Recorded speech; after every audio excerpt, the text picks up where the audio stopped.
On April 28, 2017, the 74th expansion for Magic the Gathering, the Egyptian-themed Amonkhet, released, bringing with it more than 269 cards and continuing the Gatewatch storyline from the previous set, Aether Revolt. Set on the plane of Amonkhet, the set includes many references to ancient Egypt, including mummies, pyramids, and gods, all with hints of the planeswalker Nicol Bolas somewhere in the background. One of the points of this particular set was we were trying to reintroduce and reestablish Nicol Bolas as being a villain. He's been around for a long time. I think he's the second oldest villain in Magic, only younger than the Phyrexians, and only by a set. But a lot of the times in the story, he's been kind of behind the scenes. You know, he sort of steps out at the end and like, wah. But you didn't really get a sense of truly how dangerous and how scary he was. And that we wanted this set to really establish that. The idea for a top-down Egyptian-inspired world was not new for Wizards of the Coast. In fact, it dates back to when they were planning for what would wind up becoming the original Kamigawa block. Back when we were trying to figure out Champions of Kamigawa, so Bill Rhodes had this idea that Champions of Kamigawa was going to be a top-down set. We're going to do the flavor first and mechanics second. And we were trying to narrow down to figure out what we wanted to do. And the two things we narrowed down to were Egyptian world and Japanese world. You know, Japanese-inspired or Egyptian-inspired. And Japanese won out. But I bring that story up because the idea of doing an Egyptian-inspired world has been around for a long time. And really one of the things that we were trying to figure out is, okay, how do we make it magic? Like one of the big things about doing top-down in general is it's not our goal to just do somebody else's thing. It's we want to sort of take that influence and do our thing, do a magic thing, but that has that spin to it. We'll get to the magic part of it in a bit, but as for what happens in the story of Amonkhet, you're in luck as we have a summary prepared for you.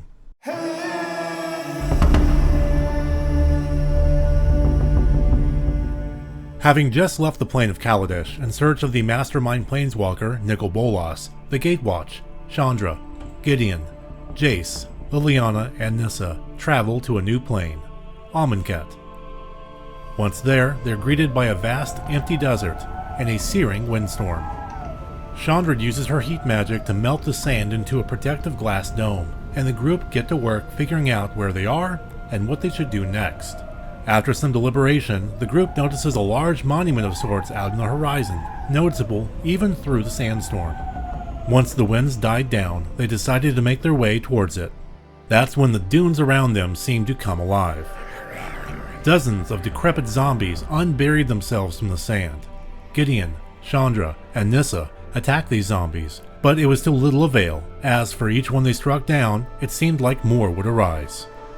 Liliana took this as an opportunity, and used her powers of necromancy to take control of as many zombies as she could, which was quite the help to the rest of the group. Things were going well now. That is, until Liliana was suddenly swallowed whole by a sandworm. One of many sandworms the remaining Gatewatch members would quickly discover. Despite Liliana's apparent death by being eaten alive, the group go into action against the sandworms, with Chandra incinerating one and Jace luring another away by means of an illusion. As for the worm that swallowed Liliana, it began to convulse and writhe. Its chest burst open, and out walked a bloody Liliana, both her and the chain veil glowing eerily. She then promptly collapsed onto the sand. Moments later, the sandworm rose again. Now zombified, thanks to the plane's Curse of Wandering, it once again went in for an attack. The members of the Gatewatch were outmatched. Just then, a glowing arrow flew in from seemingly out of nowhere, piercing the undead worm, turning it to ash. This, of course, gets the attention of the Gatewatch, and everyone looks around to see where their supposed savior had come from. What they find are two enormous beings dressed rather ceremonially. They are, as the Gatewatch would find out, two of Amonkhet's gods, Hazaret and Oketra, and they've come to save the day. They made quick work of the remaining worms and zombies. Gideon, whom was accustomed to gods being vindictive and superior to mortals from his time growing up on Theros, was amazed.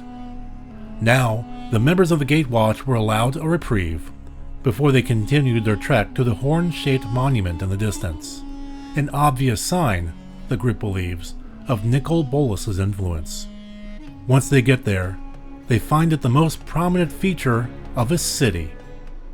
The city, known as Noctamun, is protected by a barrier that keeps the outside out and the inside in.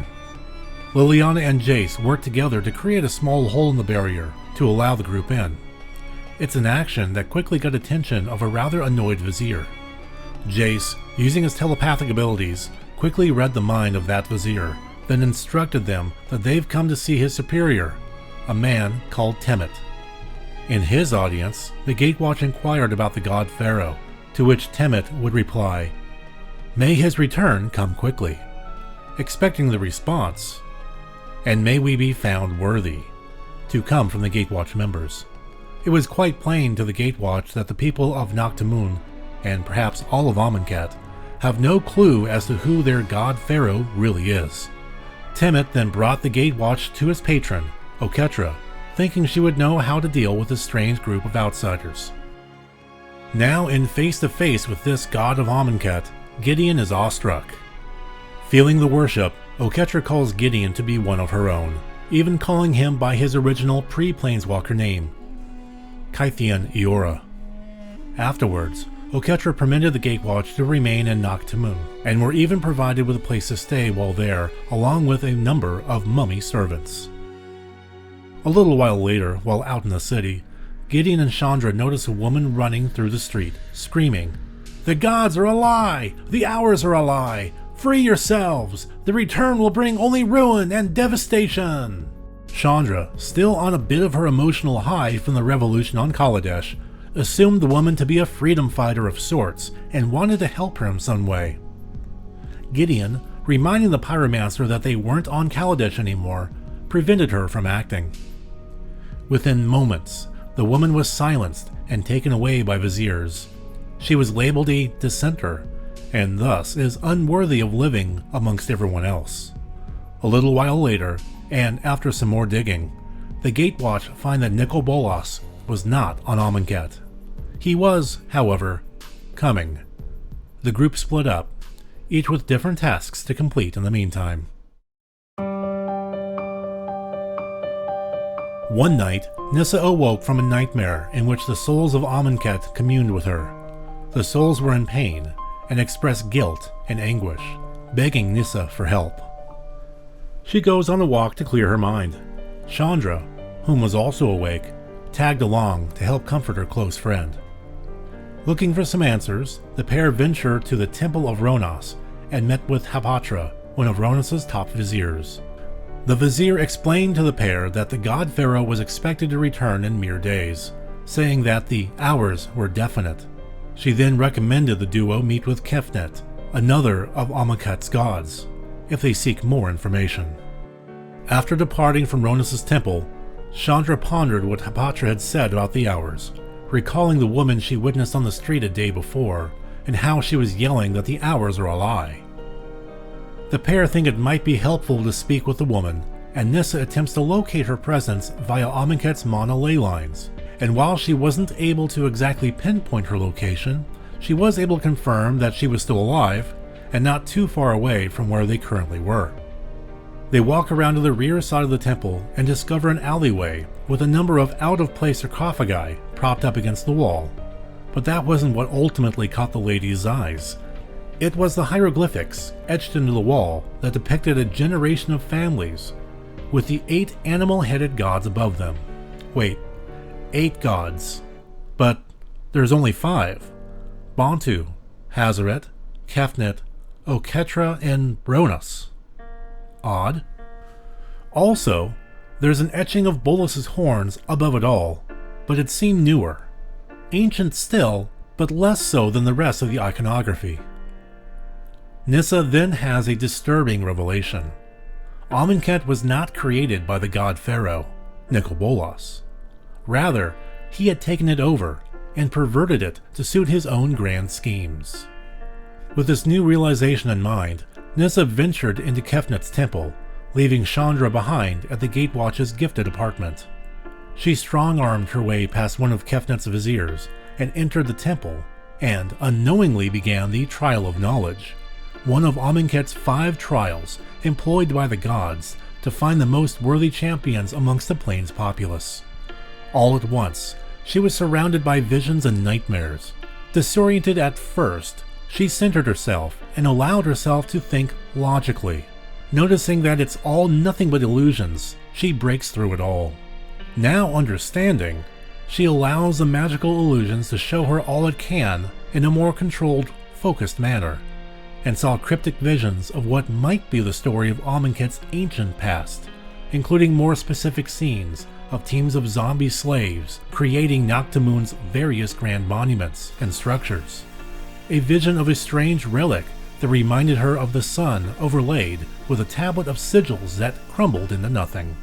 She saw a vision of an extinguished torch, a broken clock, a mummy with its head twisted backwards, a tree split in twine, and a shattered shield.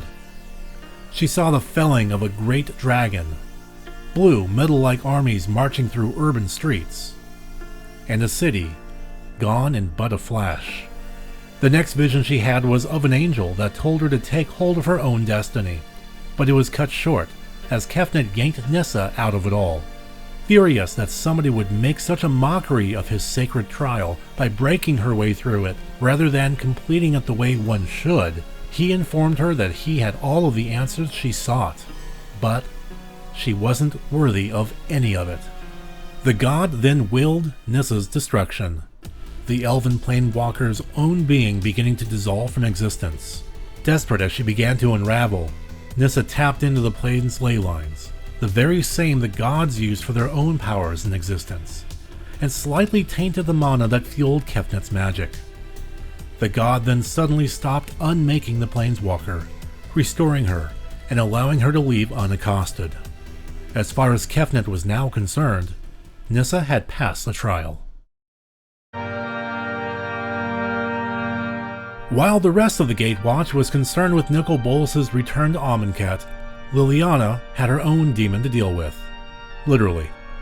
Thanks to information gathered while on Kaladesh, she learned that Razaketh, the third of the 4 demons who held her contract, resides on Amonkhet, and she planned to take him out just as she had done with the first 2 such demons, Gristlebrand and Kothafed.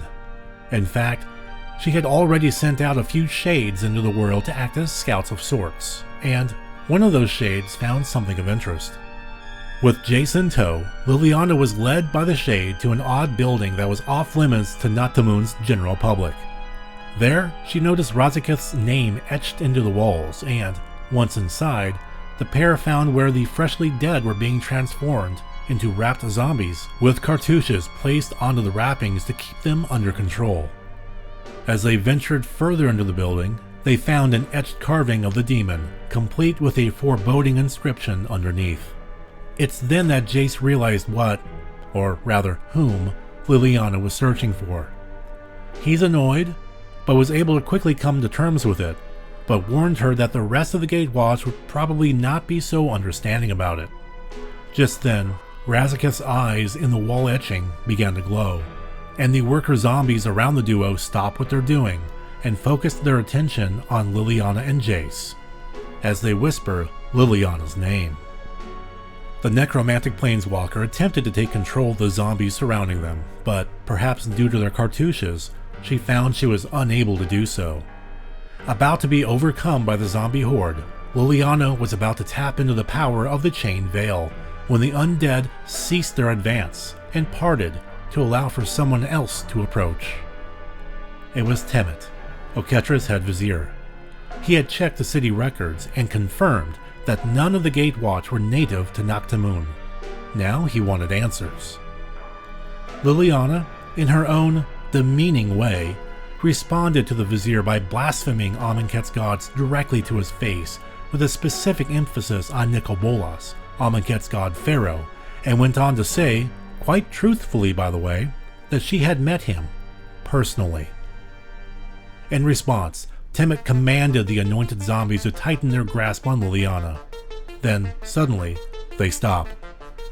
Jace, now having another living being in the vicinity, had tapped into the vizier's mind and, through the connection, was able to issue new orders to the zombies.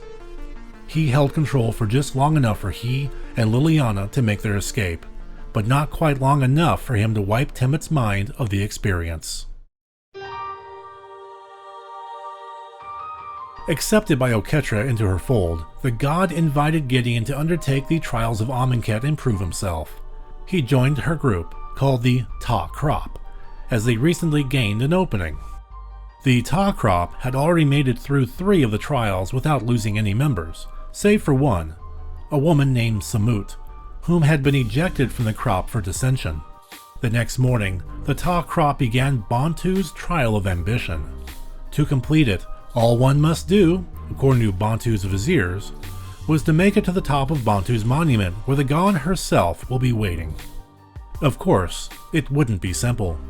In each room, danger awaited in the form of fatal puzzles and traps, each designed so that one member of the crop would have to be sacrificed in order for the rest of the group to make it through to the next area.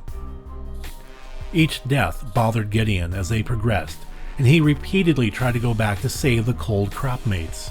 But Dejeru, the crop's de facto leader, wouldn't hear any of it, as they had to press on. By the time they made it up to where Bantu was waiting, 11 of the crop's 20 members had perished. There, they were given the final challenge of the trial, to present to the god a humanoid heart. Gideon stood in disgusted amazement as each member of the closely knit Ta crop began to attack one another, intent on carving out the other's heart to provide to Bantu. In the end, the invulnerable Gideon was left alone, along with the remaining 4 other crop mates who were able to produce a heart for the god. He was horrified. He yelled at Bantu, telling her to take his own heart as tribute if it meant so much to her. Instead, Bantu banished him from the temple for his hubris, narrow sense of judgment, and naivete towards their customs. As he was being escorted out, he witnessed his fallen cropmates being carried off by anointed zombies. It's then that Gideon came to the realization that the anointed must all be fallen devotees as well, and that they were just feeding the cycle all along. The final trial on the horizon, Dejeru sought out his dismissed former cropmate, the dissenter Samut, for advice.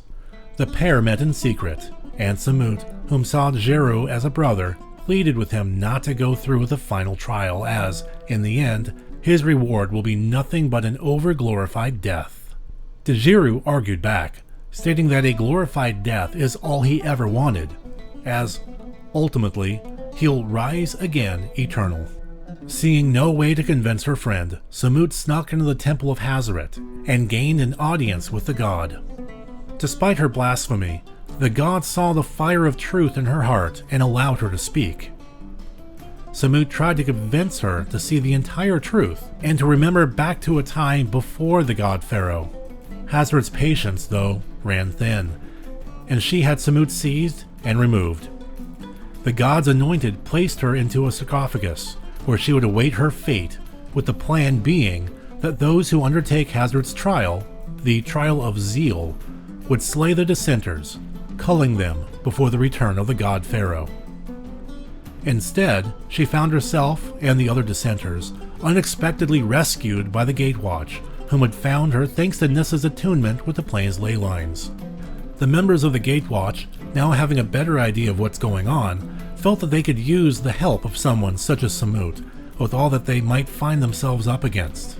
They all caught up one another with what they've discovered, and even clued in Samut to the fact that Amonkhet's god Pharaoh was little more than a conniving, scheming dragon planeswalker. Samut tells the group that they must somehow get to the Trial of Zeal and save Dejeru, as, in her mind, he's the only one who might be able to convince the gods of the truth. Then, suddenly, they all fall asleep. Hazaret had appeared during their conversations and put a sleep spell on the whole lot of them. They later awoke in an arena, with each of them wearing a cartouche of control around their necks. On the far end of the arena is Hazaret, along with Amonkhet's 4 other gods. The Trial of Zeal had begun, and the initiates were tasked with slaying the dissenters, which now included the 5 members of the Gatewatch. At the trial's onset, Hazret cast a spell in the entire arena that made everyone thirst for battle and glory. The Gatewatch responded by using their own magic. Well, at least they tried to. The cartouches they now wore dampened their power and found they couldn't cast anything at all. While this proved to be a bit of a handicap for the Planeswalkers, it mattered none to Samut, who was solely focused on keeping Jiru alive. As the two fought side by side, despite him being an initiate and her dissenter, Jiru began to pray aloud, begging Hazret to forgive Samut for her transgressions. The prayer did not fall into deaf ears. In the end, Jiru was the only of the initiates left alive. The Gatewatch members too survived, their magic beginning to come back to them at this point. Hazret's bloodlust enchantment faded, and she invited both Jiru and Samut to approach, gifting each of them with a glorified death, as is the custom. Samut refused, but Jiru welcomed the gift, insisting it's all that he ever wanted. Samut was not going to let that happen, nor was Gideon. Obediently, Jiru kneeled. As Hazret was about to strike down with her spear, Samut tackled the initiate, knocking him to safety as Gideon ran interference, blocking the blow with his invulnerability abilities. Jiru felt shattered, furious and lost after being denied what he saw as a divine gift. But it ultimately didn't matter. The hours had come. The God Pharaoh's approach was nigh. And that does it for the story of Amonkhet up to this point, though there's still quite a bit to say in terms of the actual set itself. Design was co-led by Mark Rosewater and Ethan Flesher. Development was co-led by Dave Humphries and Brian Hawley. Mark Winters was in charge of art direction. It was sold in traditional booster packs, a bundle, a 2-player booster battle pack, and a deck builder's toolkit for novice players. The set also had 2 Planeswalker decks that featured the cards Gideon, Martial Paragon, and Liliana, Deathwielder, as the face card of each respective deck. The set has a heavy graveyard emphasis and uses it largely as a resource. As such, there are a number of cards in the set that have the ability to put cards into one's graveyard to make it easier for players to take advantage of this, such as the returning mechanic of cycling.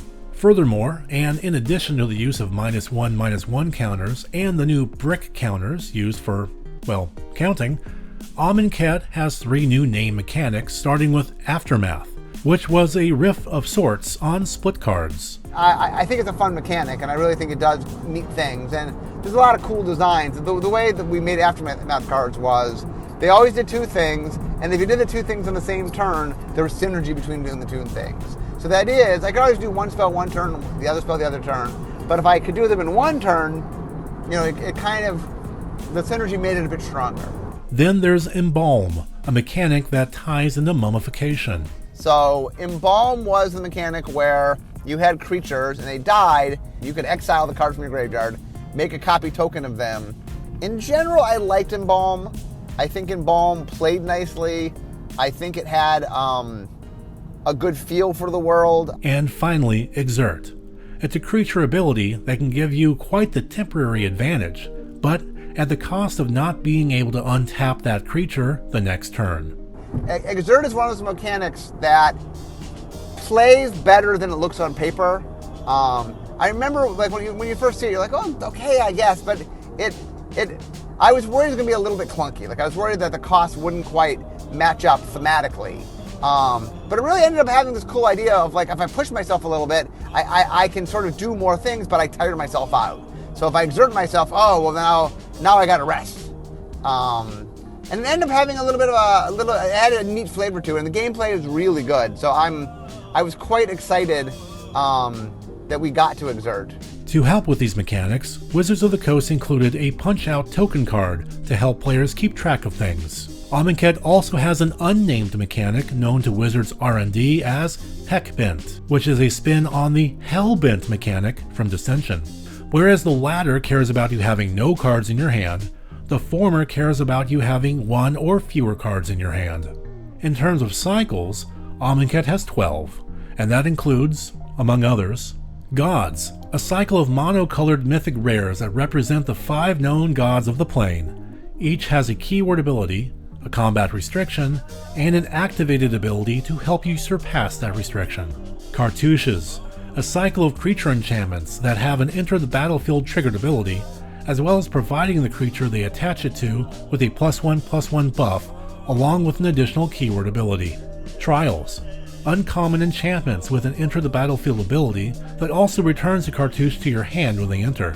Monuments, uncommon legendary artifacts, one for each god. They reduce the cost of creature spells for the respective colors, and also have their own triggered ability when creatures of that color are cast.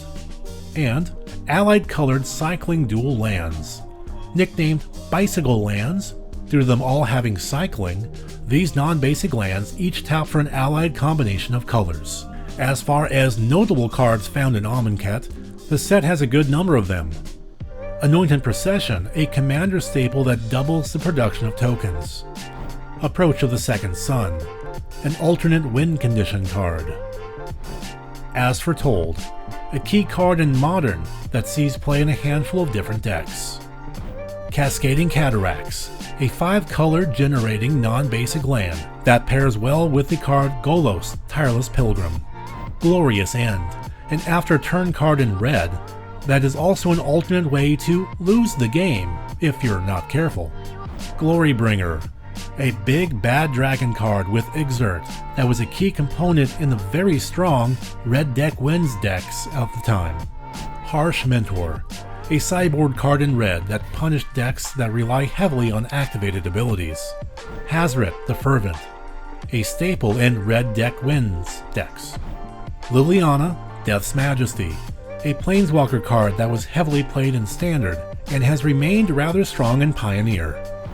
Lord of the Accursed, a strong Lord card for zombie theme decks.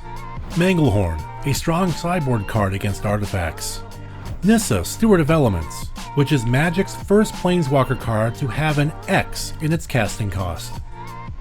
Pull from Tomorrow, a card drawing card that was popular in Standard and helped players dig for Approach of the Second Sun. Ronus, the Indomitable, another of Amonkhet's gods that saw heavy play in green aggro decks. Soul Scar Mage, a powerful 1-drop in red burn decks. And Vizier of Remedies, which combos with the card Devoted Druid to create infinite mana.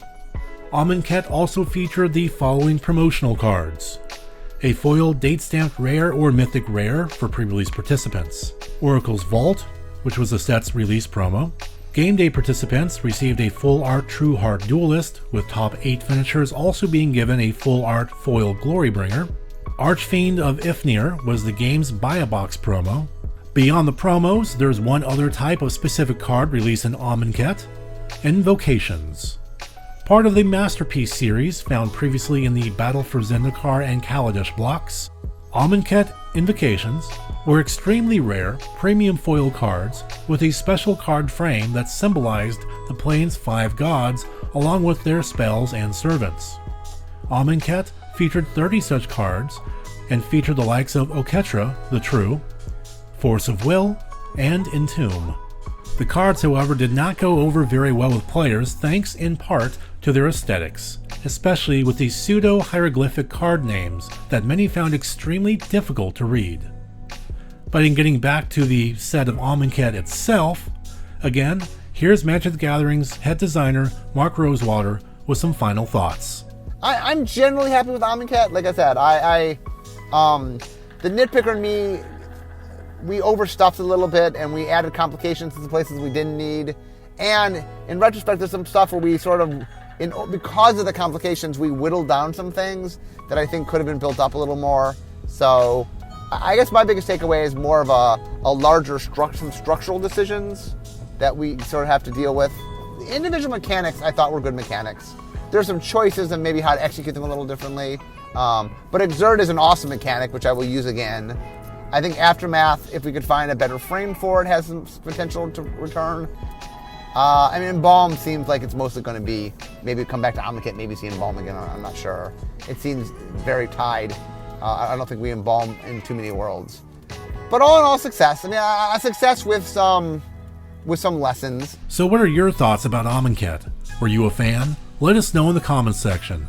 If you'd like to support Magic Untapped, please click on those like and subscribe buttons, and toss a buck in our tip jar on Patreon if you are feeling so inclined. Thank you for watching.